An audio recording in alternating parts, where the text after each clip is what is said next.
ဒီအမိန့်ကြောင့် Pacifista တွေလည်းရှေ့တက်ကိုပြတ်မှတ်ပြောင်းလဲပြီးပြန်တိုက်ခိုက်ပါတော့တယ်။အောက်ကိုဒီတိုင်းကြီးဆင်းနေတာပြုတ်မချဘူးလားလို့ Frankie ကမေးတော့ Vaga ပန်လည်းဒီကားကကျွန်းပေါ်ကတိုင်တွေနဲ့လှုပ်ထားတာကြောင့်ပြုတ်ချက်မှာမဟုတ်ဘူးလို့ဆိုပါတယ်။ Atlas တို့ကလည်း Bonnie ကိုအော်ခေါ်နေပြီး Sanji ကလည်း Lady Raider နဲ့ရှာကြည့်တော့ Bonnie ကိုရှာတွေ့သွားခဲ့ပါပြီ။ Bonnie ပုံနေတာကို Vice Admiral Ponsky ကလည်းဒီထားပြီးတော်ပြီမလို့တိုက်ခိုက်ပါတော့တယ်။နောက်ထပ်ရှေ့တက်သားတွေရောက်လာတော့ Bonnie လည်းအမြင်တွေမှားအောင်လုပ်ပြီးထွက်ပြေးပါတော့တယ်။အဲ့ဒီချိန် right view ကိုစားထားတဲ့ Vice Admiral Bluegrass ကတော့ Pacifista တကောင်ကိုထိန်းချုပ်ထားနိုင်ခဲ့ပါတယ်။ Pacifista က Bonnie ကိုဘဲနဲ့ပြဖို့လုပ်တဲ့အချိန် Bonnie ကတော့သူမရဲ့ဖခင်ဆိုပြီးရက်ကြည့်နေခဲ့မိပါတယ်။အဲ့ဒီအချိန် Sanji ကရောက်လာပြီးဝင်ကယ်ပေးတာမလို့လွတ်သွားခဲ့ရပါတယ်။ခုမှက Bonnie ရဲ့အဖေဆိုတာကြားပြီးပြီဆိုရင်အခုကသူမဟုတ်ဘူးဆိုတာလက်ခံမှရမယ်လို့ Sanji ကဆိုပါတယ်။ Homesky ကလည်း Arthur Hammer နဲ့ရိုက်ချလိုက်တာမလို့ Sanji က Bonnie ကိုခေါ်ပြီးထထွက်ပြေးဖို့လုပ်နေတော့ Vaga ပန်တို့ကချက်လာပြီး Bonnie ကိုလာခေါ်သွားပါတော့တယ်။တစ်ဖက်ကနာမီတို့လည်းတွားဖို့ပြင်ဆင်နေကြတော့ Stussy ကသူလုံးစရာတွေရှိသေးတာမလို့သူနေခဲ့မယ်လို့ဆိုပါတယ်။ကာကရှင်ရဲ့ဆုံးဖြတ်ချက်မလို့ Arisa ကလည်းဘာမှမပြောဘဲအရင်ထွက်သွားပြီးနာမီကလည်းနှုတ်ဆက်လိုက်ပါတယ်။တစ်ဖက်ကဆိုနဲ့လူချီလူဗီနဲ့ကစ်ဇာအိုတို့ကလည်းအခုထိတိုက်ခိုက်နေစေပါ။ကစ်ဇာအိုကသူလူဗီနဲ့တိုက်ခိုက်နေရင်သူလည်းတာဝန်ကပြီးရောမှမဟုတ်ဘူးလို့ဆိုပါတယ်။အဲ့ဒီအချိန်အားလုံးကမကောင်းတဲ့ခံစားချက်ကြီးတစ်ခုကိုခံစားလိုက်ရပြီးကောင်းကင်ကြီးကလည်းလုံးဝမှောင်ကျသွားခဲ့ပါတယ်။ Pacifista တွေကိုရှက်လိုက်ဖို့စာတန်ကအမိန်ပေးတဲ့အခါ Vaga ပန်တို့ကိုလည်းကာကွယ်တာကနေ Pacifista တွေကရှက်လိုက်ကြပါပြီ။ Atlas လည်းတကိုကြော်ပြီးအမိန်ပေးတဲ့သူကကိုစဲကလွယ်ပြီးမရှိတော့ဘူးလို့ဆိုပါတယ်ခဏကြာမြေပြင်မှာထူးဆန်းတာတွေဖြစ်နေပြီမလို့စန်ဂျီလည်းအပေါ်ကိုအမြန်တက်ဖို့ပြောနေခဲ့ပြီးဒိုဗာမန်ကလည်းကိုစဲတဲ့ကစိတ်စာချန် H hack ကိုဝင်လာတော့မှမလို့ရှစ်တက်ဖို့မှုချုပ်ထက်နှိမ့်တဲ့ယာသူတွေကအပေါ်ကိုမော်မကြီးပုတ်ကိုလည်းထက်ကမှာနေခဲ့ပါတယ်ပေါက်ကွဲမှုကြီးတစ်ခုဖြစ်လာပြီးအဲ့ဒီကနေစာတန်ကထူးဆန်းတဲ့အတွင်ကြီးနဲ့ရောက်လာခဲ့ပါပြီရှစ်သားတစ်ယောက်ကဓာကိုကြည့်ပြီးမကောင်းဆိုးဝါးလားလို့ပြောမိလိုက်တဲ့အခါချက်ချင်းအသက်ခံရပါတော့တယ်မဟာပထဝီမြေကြီးကိုမထိပြတ်တော့ကြာပြီလို့စာတန်ကဆိုပါတယ်ကစားအုပ်ကလည်းအလင်းနဲ့ပြစ်တာမလို့ Vaga ပန်တို့လည်းရှောင်ရင်အောက်ကိုပြုတ်ကျလာပါတော့။နောက်ကနေလူဗီကလည်းလိုက်လာတော့ကစားအုပ်လည်းအဲ့ဒီပုံစံကအကန့်တက်ကိုရှောင်နေပြီမဟုတ်ဘူးလားလို့ပြောလိုက်ပါတယ်။လူဗီကစတာကန်နဲ့ကစားအုပ်ကိုတိုက်ခိုက်နေတာကိုစာတန်ကလည်းမြင်လိုက်ရပြီးနီကာလို့ပြောနေခဲ့ပါတယ်။လူဗီအားမရှိတော့တာမလို့အဖိုးကြီးပုံစံအဖြစ်ပြောင်းလဲလာပြီးတစ်ဖက်ကစန်ဂျီတို့ကလည်းအောက်ကိုပြုတ်ကျလာခဲ့ပါပြီ။ Vaga ပန်စစ်ကိုလည်းစာတန်ကရှောက်လာပြီးမင်းကိုတက်လိုက်ပြီးတော့မှထင်ထားကြလို့ဆိုပါတယ်။ဘော်နီကစာတန်ကိုမြင်တော့အတော်လေးဒေါသထွက်နေပြီးသူမရဲ့ဖခင်ရဲ့မှတ်ဉာဏ်တွေထဲမှာစာတန်ကခုမကိုအသိဉာဏ်မှတ်ဉာဏ်တွေတစ်ခုမှမပေးဖို့ Vaga ပန်ကိုပြောခဲ့တဲ့ကိုတွေးမိသွားခဲ့ပါတယ်။ဘော်နီကဓာတ်ကိုဆွဲယူပြီးဒေါသကြီးနဲ့စာတန်ကိုဓာတ်နဲ့ထိုးလိုက်ပါတော့။စိတ်စာတန်ကကျွန်းပေါ်ရောက်နေပြီမလို့ခေါင်းဆောင်တွေကလွဲလို့အားလုံးမြို့လေကောင်ကနေတွားကြဖို့နဲ့သူ့ရဲ့ပုံစံကိုလည်းမကြည့်ကြဖို့ဒိုဗာမန်ကလည်းမှားနေခဲ့ပါတယ်။ကိုစဲကိုဓာတ်နဲ့ထိုးလို့အားလုံးကဘော်နီကိုပြတ်မှတ်ထားကြပါတော့။ခမားကြီးကြောင်းလို့ဘော်နီကပြောနေတုံစာတန်ကသူ့ဓာတ်နဲ့အထိုးမခံခြင်းရှောင်လို့ရတယ်လို့ဆိုကဘော်နီကိုတွန်းထုတ်ပြီးဖမ်းလိုက်ပါတယ်။တိုက်ခိုက်ဖို့လာတဲ့စန်ကြီးကိုမျိုးလုံးတစ်ခုတည်းနဲ့ပဲပြန်တိုက်ခိုက်လိုက်ပြီးတော့ဒဏ်ရာတွေကလည်းချက်ချင်းပြန်ကောင်းသွားခဲ့ပါတယ်။ရှစ်သက်ကလည်း Vaga ဘက်ကိုဖမ်းဖို့လုပ်နေတဲ့အခါစာတန်လည်းပြေးလက်မရှိတော့ဘူးမလို့တားလိုက်ပါတယ်အလုပ်ကိုပြင်းကြီးပြီးလုပ်နေတဲ့မင်းတို့နဲ့မတူဘူးလို့စာတန်ကပြောတော့ကစ်ဇာကိုလည်းသူစင်ကျင်ပေးစရာမရှိပဲသူခဏလောက်နေမှပြန်လှုပ်ရှားလို့ရမယ်လို့ဆိုပါတယ်တစ်ဖက်ကလူဗီကိုစာတန်ကထိခိုက်ဖို့လုပ်တော့ Frankie ကဆွဲယူလာပြီးကမ္ဘာထိပ်တန်းမှာရှင်းနေတဲ့သူဖြစ်နေရင်တော့မှငါတို့ကပတိန်ရဲ့ခေါင်းကိုယူလို့ရမှာမဟုတ်ဘူးလို့ပြောလိုက်ပါတယ်ဆွဲဟဲလူဗီ Jory Bonnie မင်းတို့တွေဒီတိုက်ပွဲမှာပါလာမယ်လို့မမျှော်လင့်ချဘူးလို့စာတန်ကဆိုပါတယ်အခုလို့ရှေ့တက်အလုံးအရှင်းနဲ့ဝန်းရံထားတာတော့မှဒီကျွန်းကထွက်ပြေးနိုင်မယ်ဆိုရင်ကိုယ်တိုင်မြင်ချင်းသေးတယ်လို့စာတန်ကထပ်ပြောလိုက်ပါတယ်အခုအချိန်ထိရှေ့တက်အတွက်လှုပ်ပေးခဲ့တာတွေအတွက်လည်းကျေးဇူးတင်ပြီးဘသူကိုအရင်ရှင်းပြရမလဲမင်းလုံးဝ1 minute မဲ့သူကနေ1နဲ့မဲ့သူအစင်လိုက်ပြောဖို့နဲ့ကဘာဆွေးကိုတစ်စဖောက်ပုံကန်တဲ့အတွက်မင်းကိုနောင်နာရပြီးတိတ်သွားစေချင်တယ်လို့စာတန်ကဆိုပါတယ်လူသားတွေကတားမြစ်ချတဲ့အရာကိုဘာလို့လှုပ်ချင်ကြရလဲဆိုပြီးစာတန်ကဘော်နီခန္ဓာကိုယ်ကိုညှစ်လိုက်တဲ့အခါဘော်နီလည်းနာကျင်လို့အော်ဟစ်နေပါတော့ရဲ့စန်ဂျီတို့အားလုံးကလည်းလှုပ်မရဖြစ်နေခဲ့ပြီးတခုခုဆွဲထားခံရနေတယ်လို့ဖြစ်နေခဲ့ပါတယ်စာတန်ကအဖေကိုတပ်ပစ်ခဲ့ကြလို့ဘော်နီကပြောတော့ခုမာကမွေးလာကလေးကကျွန်းလူတန်းစားတခစ်တခါတုံးကတကဘာလုံးအပေါ်အပြစ်လောက်ထားတဲ့မိသားစုကနေပေါက်ဖွာလာခဲ့တယ်မြို့သုံးသွားပြီဖြစ်တဲ့ပေတရမြလူမျိုးစုကတူဒီတော့အသက်ရှင်ကြံရည်တက်သူလို့ဆိုပါတယ်ခုမာကသူဟာဖိနှိပ်ချုပ်ချယ်ခံခဲ့ရပြီးတော့ဒုက္ခခံစားနေရတဲ့သူတွေကိုကဲတင်တဲ့သူရဲ့ကောင်းကြီးဖြစ်ချင်ခဲ့ပြီးလွတ်လပ်ရေးစိတ်တော်နီကာလိုမျိုးလို့ပြောခဲ့တာတွေကိုခုမာကပြခဲ့တာတွေဘော်နီကသူ့ရဲ့ငယ်ဘဝလေးကိုပြန်တွေးလို့နေခဲ့မိပါတယ်ဘော်နီရဲ့ခေါင်းကိုချိန်ဖို့စာတန်ကပြောတော့ Vaga ပန်လည်းအခုမှခလေးပဲရှိတယ်လို့မလုပ်ဖို့ပြောနေခဲ့ပါတယ်လွန်ခဲ့တဲ့48နှစ် South Blue ဆိုဘတ်တိုင်းပြည်မှာခုမာမွေးဖွားလာခဲ့ပြီးမိဘတွေလည်းအရန်ဝမ်းသာနေခဲ့ကြပါတယ်ဆရာဝန်ကလည်းသူ့ရဲ့အကြောင်းဘယ်သူမှမပြောပါဘူးဆိုပြီးဖခင်ဖြစ်သူနဲ့စကားပြောပြီးထွက်သွားခဲ့ပါတယ်ခုမာမွေးပြီး၄နှစ်ကြာပြီးတဲ့နောက်မှာတော့ဆရာဝန်ကအလောကြီးပြန်ရောက်လာခဲ့ပြီးတော့ခုမာရဲ့ဖခင်ဖြစ်တဲ့ club ကိုအမြန်ပြေးဖို့လာပြောပါတော့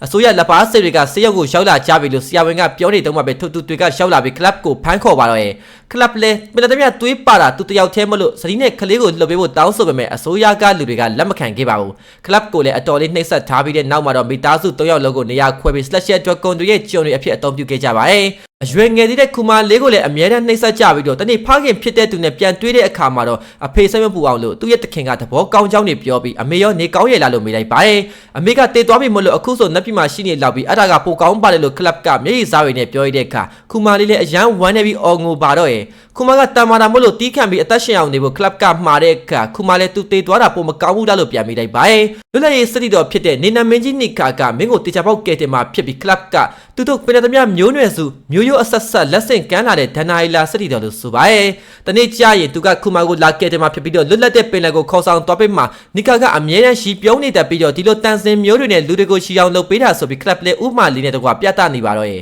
ဂျာကိုခုမာလေးလည်းသဘောကျပြီးရှီမောနေတဲ့အချိန်မှာပဲ Slasher Dragon ဖြစ်တဲ့သူကနားကြီးရဲ့ဆိုပြီးကလပ်ကိုပြစ်တက်ပစ်ခဲ့ပါရဲ့လွန်ခဲ့တဲ့38နှစ်က Wasp Blue မှာ3နှစ်တစ်ကြိမ်ကျင်းပတဲ့ဒေတာတွင်းအမဲလိုက်ချင်းပြိုင်ပွဲကိုစတင်ဖို့ကြေညာနေခဲ့ပြီး Golf Valley မှာကျင်းပခဲ့ပါရဲ့ဒီနေရာမှာအကျဉ်းသားတွေကိုအမဲလိုက်မှာဖြစ်ကြောင်း Slasher Dragon တယောက်ကကြေညာနေတော့ဘရင်လဲကစားပွဲနဲ့ပြည်သူတွေကိုတပ်ပစ်မလားဆိုပြီးအော်မိလိုက်တဲ့အခါစိတ်ကာလင်ကချက်ချင်းရှင်းပြလိုက်ပါရဲ့ခုမှတယောက်ကထွက်ပြေးသွားတဲ့အခါအစိုးရကလူတွေလည်းတာဝန်ယူပြီးလိုက်ဖမ်းဖို့မြင်လိုက်တဲ့သူတွေကိုအမိန်ပေးလိုက်ပါတယ်ခုမကိုအားလုံးကခဏလေးနဲ့မိသွားခဲ့ကြပြီးတော့ခုမလည်းမျက်ရည်စားရည်နဲ့သူအဲ့ဒီနေရာကိုပြန်မသွားချင်ဘူးဆိုပြီးရုန်းကန်နေပါတော့ရဲ့ပြန်သွားခြင်းနဲ့တေမာပဲမလို့ဒီမှာပဲတပ်ပစ်ဖို့ခုမကအော်ပြောတော့အားလုံးကရိုက်နှက်ပြီးခုမကိုပြန်ခေါ်သွားဖို့လုပ်တဲ့အချိန် Ivan နဲ့ Kenny ကရောက်လာပြီးတေချင်လားရှင်ချင်ကြလားလို့မိလိုက်ပါရဲ့ရှင်ချင်တဲ့ဆိုတာအတိတ်ကြီးပဲမလားလို့အားလုံးကပြန်ပြောကြတဲ့အခါ Ivan နဲ့အန်အောပွဲကိုဖန်တီးပေးရုံပဲလို့ဆိုပါရဲ့သူတို့နောက်လိုက်ရင်တို့မှာ viewer ရှိရလို့ Jenny ကပြောလိုက်ပါတယ်အမဲလိုက်ပွဲကစတဲ့တော့မှမလို့ရမတ်တွေနဲ့စုကြီးတွေလည်းဘလို့ရှိကြောင်းစီကန်းတွေကိုလည်းကြီးညာနေခဲ့ပါရဲ့ခုမကလည်း Ivan နဲ့အတူရှိနေပြီး Ivan ကလည်းသူတို့ဒီတစ်ခေါက်ဆက်ဆက်ရေးကိုတေချာအောင်မြင်အောင်လုပ်မှရမယ်လို့ဆိုပါရဲ့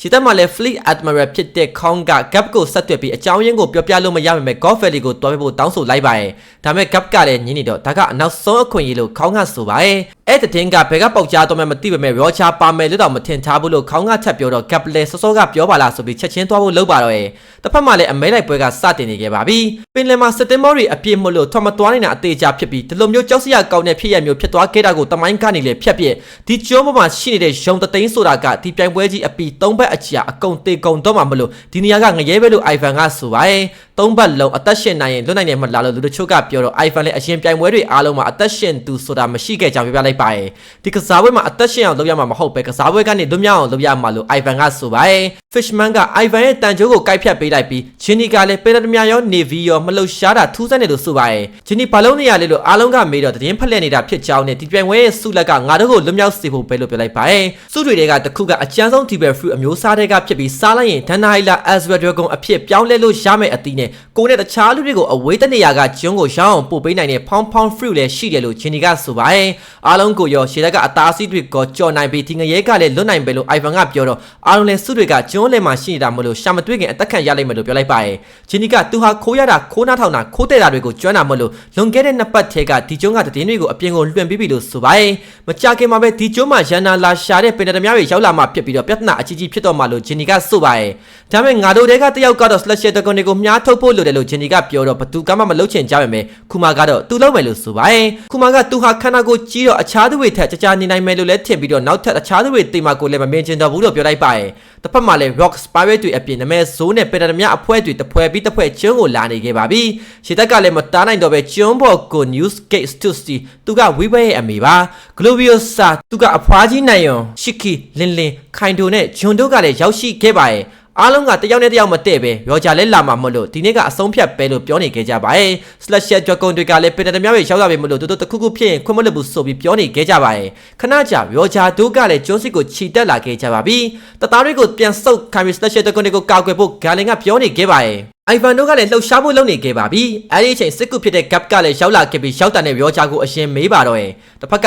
Ivan တို့ကလည်းစုတွေကိုခိုးယူလာပြီးဘာအသီးဖြစ်ဖြစ်စားဖို့လုပ်နေတဲ့အချိန်လင်းလင်းကရောက်လာပြီး Ivan ကိုတိုက်ခိုက်ခါ Tibet Fruit ကိုယူလိုက်ပါတော့ရဲ့။ခုမစီကအသီးကိုပါထပ်ယူဖို့လုပ်တော့ Ivan ကလင်းလင်းကိုတားထားပြီးမတွေးတော့ပဲ Tibet Fruit ကိုသာစားဖို့တယောက်တည်းအသက်ရှင်နေဆိုရင်တောင်မှငါတို့အနိုင်ဘဲလို့ဆိုပါရဲ့။ ခုမကဒီဘယ်ဖရူကိုစာပြီးပြေးတဲ့အချိန်မှာပဲစာတန်ကရောက်လာပြီးမင်းကကြေးကျွန်တယောက်ဖြစ်နေပဲတေသွားရမှာဆိုကအဲ့ဒါကတမိုင်းတွေကဆုံးဖြတ်ထားတာလို့ဆိုပါရဲ့မွေးဖွားလာကလေးကကြီးမြင့်နေဆိုတာမွေးဖွားလာကလေးကကြေးကျွန်ဖြစ်ရမယ်ဆိုတာတွေဘာအသိပ္ပံမရှိပဲခုမကသူ့မှာအစွမ်းတစ်ခုသာရှိရင်နီကာလိုမျိုးဒီလိုတနာစရာကောင်းတဲ့သူတွေကိုတတ်နိုင်တဲ့လောက်ကဲတင်ရမှာလို့ပြောလိုက်တဲ့အခါစာတန်ကဓာတ်ကြောက်မဲ့မင်းတို့ကိုရှင်းပြဖို့လိုလာတာလို့ဆိုပါရဲ့ဒီဖြစ်ရက်ကတမိုင်းထဲမှာအရေးလိုမျိုးတဖြည်းဖြည်းနဲ့ပျောက်ကွယ်သွားမှာပါ Soft Blue Sober Kingdom မှာ Ivan ကရင်းစားတစ်ခုကိုဖတ်နေပြီးကပ်ပြည့်သူရဲကောင်းထန်တာကြီးဆိုပြီး Morgans ကတည်င်းကိုသူ့စကြိုက်ရေးသားထားပြီးအဲ့ဒီကျွန်းမှာဘာတွေဖြစ်သွားလဲဆိုတာတော့မပါဝင်ခဲ့လို့ Ivan လည်းဒေါသထွက်နေခဲ့ပါရဲ့ခုမကတော့အကြာကြီးဆူတောင်းနေလို့မပြီးသေးဘူးလားလို့ Ivan ကမေးတဲ့အခါခုမလည်းနောက်ထပ်ကယ်တင်နိုင်မဲ့အသက်တွေရှိနေသေးတယ်ထင်တဲ့အထိပဲလို့ပြန်ပြောလိုက်ပါရဲ့အဲ့ဒီလိုဒုက္ခတွေခြားကားနေအသက်ပေါင်း900ကိုကယ်တင်ခဲ့တာနော်လို့ Ivan ကပြောလိုက်ပြီး